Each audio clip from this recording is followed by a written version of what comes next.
పరమేశ్వరి దేవాలయంలో మీరు వచ్చిన భక్తులందరూ కూడా ఈ రోజున అమ్మ చూడండి, ఆ రోజున వాసవి మాత జన్మించినప్పుడు ఆ యుగంలో మనమంతా ఉన్నామో లేదో తెలియదు కదా. మరి ఈ రోజున మనము పురాణ ప్రవచనంలో అమ్మవారి యొక్క జననం గురించి తెలుసుకొని చరితార్థులమైన తల్లి అమ్మవారి ఈ రోజు ఏ విధంగా జన్మించింది, అమ్మవారి యొక్క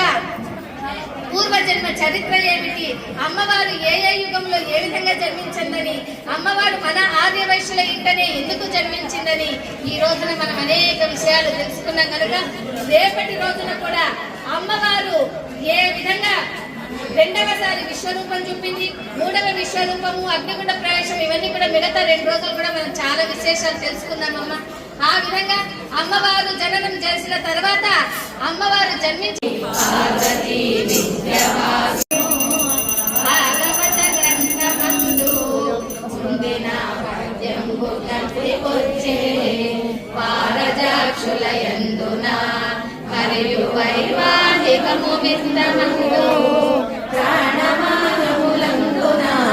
గుంకితే పాపమే అంటదయ్యా యోగీశ కృష్ణముల భారము పంపెను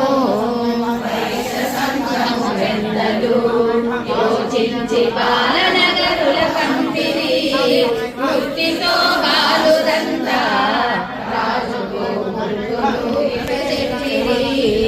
ఓ మహారాజ రాజా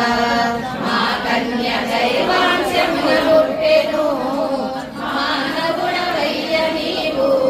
వాసవిని కోరటం తలపు రాజా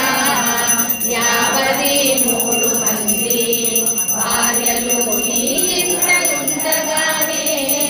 మా వైశ్యకుల కన్యలు కోరుట ధర్మము రానేరదు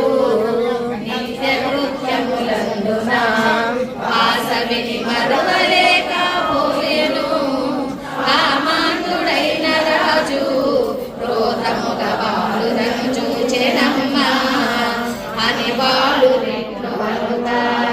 ఆ మాట పెడచెవిన రాజు కన్నెర్ర చేసి తాను బిడ్డలను కట్టి కొట్టిందునెను